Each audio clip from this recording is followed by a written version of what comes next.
Est-ce que d'ailleurs c'est possible d'adapter Paris à 50 degrés, ou est-ce que le jour où ça arrive, de toute façon on sera pas prêt et on va se prendre une claque, et comment est-ce que et ce serait quoi les priorités? Déjà, il faut savoir ce qu'on entend par est-ce que c'est possible de s'adapter à 50 degrés. En fait, si l'objectif Limiter la de ces mortalité, travaux-là, voilà, déjà, tu vois, si on commence à parler de mortalité, c'est déjà un petit peu plus précis. On peut éviter beaucoup de surmortalité. Maintenant, on va pas éviter la surmortalité des arbres. Parce que les arbres, on va pas les mettre dans une église au frais, hein. Donc, et donc, toute la question, c'est en fait, qu'est-ce qu'on veut. Tout de suite, tu arrives à une question qui est qu'est-ce qu'on veut protéger? Qu'est-ce qui est essentiel pour que notre société continue de fonctionner? Si on se concentre là-dessus, là, ça va être possible de protéger. On voit aussi tout de suite une limite dure, qui est qu'on ne pourra pas s'adapter à tout. C'est-à-dire que, ne serait-ce que s'il fait une semaine au-dessus de 45 degrés, je vois pas à quoi elle ressemble la vie à ouais, Paris, hein. ouais. Euh, C'est arrêt économique, arrêt social, tout le monde reste chez soi quand on n'habite pas au dernier étage, et tous les autres, c'est c'est inconcevable, en fait. C'est vite inconcevable. Et puis si ça se répète, je veux dire, les gens, ils vont pas juste rester là à mourir de chaud. Enfin, beaucoup vont essayer de fuir. Et d'ailleurs, on avait établi un triptyque qui était cuire, fuir, agir.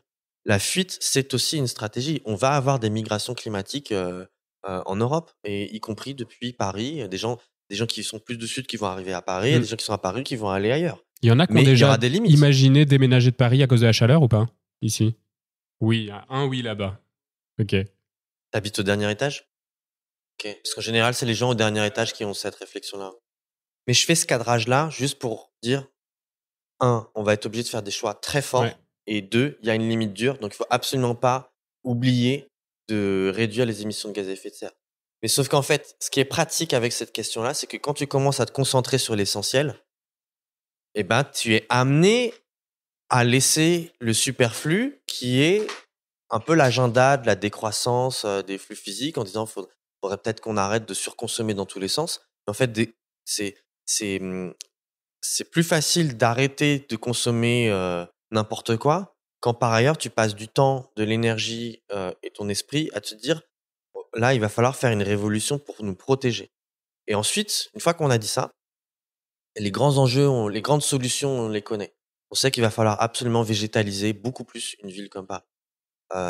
On sait qu'il va falloir créer des systèmes d'ombrage dont on n'a pas trop l'habitude à Paris, mais et par ailleurs, les systèmes d'ombrage, c'est pas intense en technologie. Il y a plein de donc je parle de volets, je parle de petits toits juste devant vos fenêtres. Ça n'existe pas dans le référentiel Haussmannien, hein. architectural parisien. Tout le monde n'a même pas de volets, hein, à l'heure actuelle. Ça veut dire qu'il faut aussi créer, parce qu'on ne pourra pas toujours planter des arbres partout parce qu'il y a des problèmes aussi de compétition dans les sous-sols. Ça veut dire qu'il va falloir aller chercher des œuvres monumentales, comme il y en a une sur le vieux port de Marseille, une sorte de grand miroir Ouais. inversé. Avant d'être une œuvre d'art, moi quand je le vois, c'est surtout un système d'ombrage. Donc il va falloir aller chercher ce genre de trucs et les mettre dans l'espace public parisien.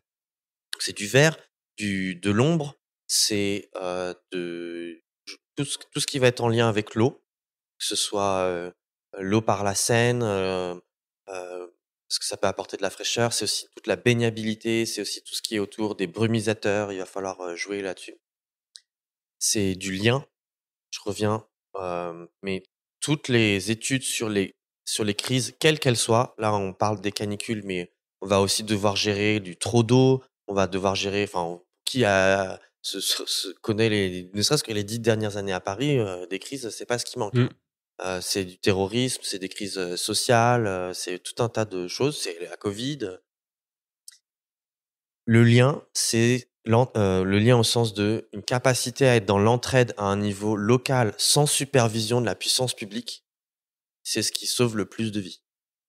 Parce que on est une espèce qui a une capacité très forte à coopérer quand elle a un pourquoi qui est clair. Et c'est là aussi où, entre guillemets, les canicules donnent un avantage narratif, c'est qu'en fait, l'ennemi est très clair. Donc c'est même le problème est très clair.